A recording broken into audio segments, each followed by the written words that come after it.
you're gonna be going in side quests that you're not even prepared for, but that's how you get your training. That's how you get your spiral training to become a spiral master. And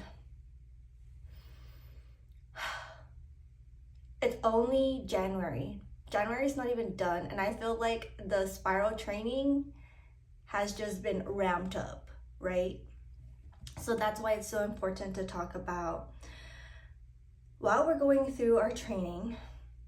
Let's be gentle with ourselves. What does that mean? Okay, let's go with what that doesn't look like. That doesn't look like being your bully. That doesn't look like being a bitch to yourself for not being where you want to be already or where you think you should be. Because if that's the version of you that you're meant to be, then you'd already embody. Because there's a difference with thinking about who you think you're supposed to be than being that person, showing up as that person. And that takes practice. And you can't just think your way into existing as that person. You need to show up as that person. And it's like seeing a little baby, and you have so much hope for its potential, and you know that the baby can be great and become all these different versions of themselves, and you put so much pressure on the baby to be that version already. That's very inconsiderate. That's very portraying your own insecurities, because maybe you're not living up to your own potential. So you want this version of yourself, like this future version of you, to already show up. Well, they're not going to show up unless you show up for them and show them the steps, show them how to walk, to crawl, to talk, to speak, to feel safe in the world. You want to feel safe, and yet you're not being the example of safety. Make it make sense, you know? You have to become the example. That's what it means to be gentle with yourself. And that comes with different ways of showing up, of being that example. Sometimes being the example means resting. Sometimes being the example means doing the hard things, even if you don't freaking want to do it, because that's what's going to get the results you want. You may not feel like doing it at the moment, but you want to get certain results, but not do the work or pay the success taxes for it. Girl, be for real, okay? Everyone needs to pay the price if you want to become that version of yourself. No one just woke up and was that version. They paid the price. Are you willing to pay the price? You know, for example, a lot of people talk about being healthy and being that version of themselves that they envision, but they'd rather pay the price of not being that. They pay the price by settling for their excuses.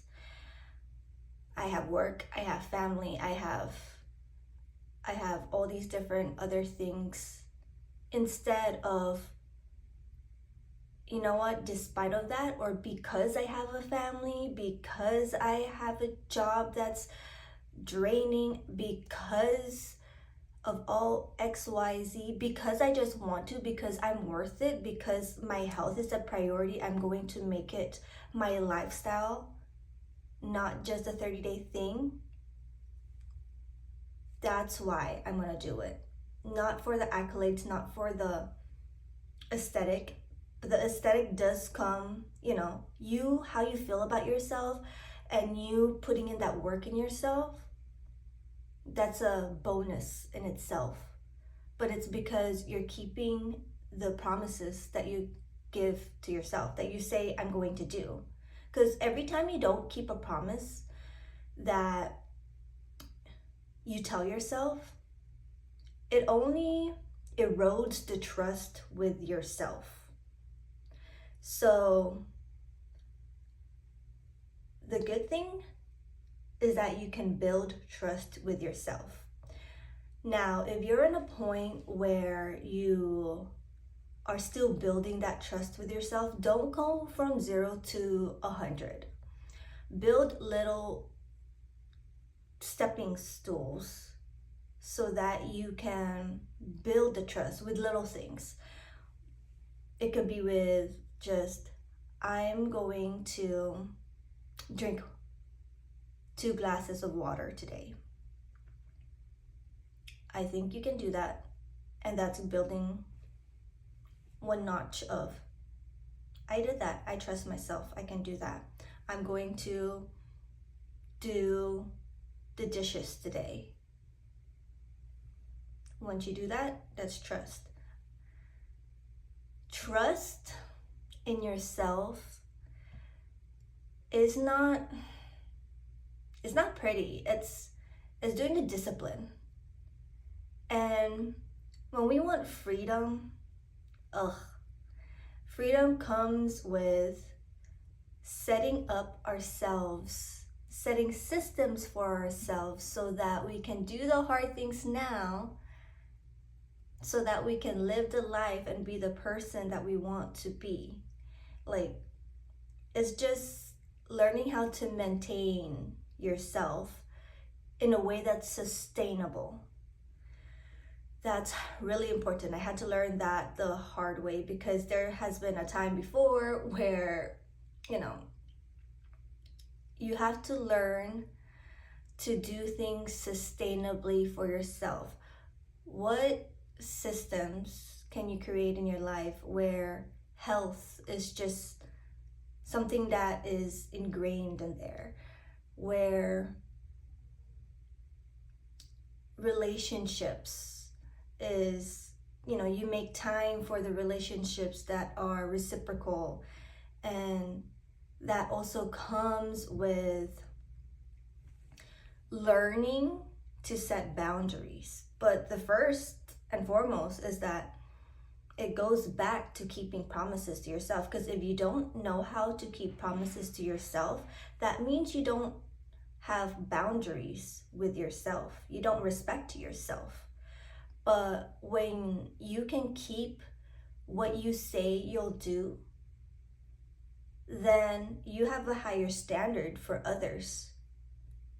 And that's powerful, because you're gonna know what's for you and what's not for you. Who's for you, who's not for you. And you don't need to be for everybody. No, you do not.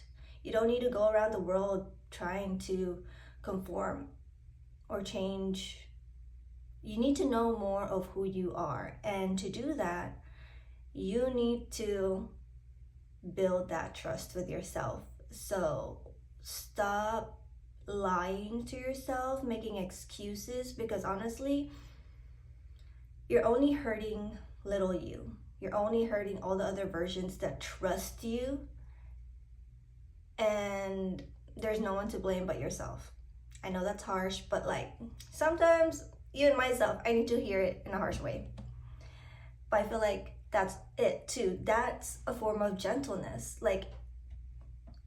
I'd rather you hear this message and it feels ugh, but then in the long term, it's actually a more gentle way than living your life abandoning yourself. Hearing this and maybe it shifts you a little bit more towards that path that you want for yourself, way more gentle.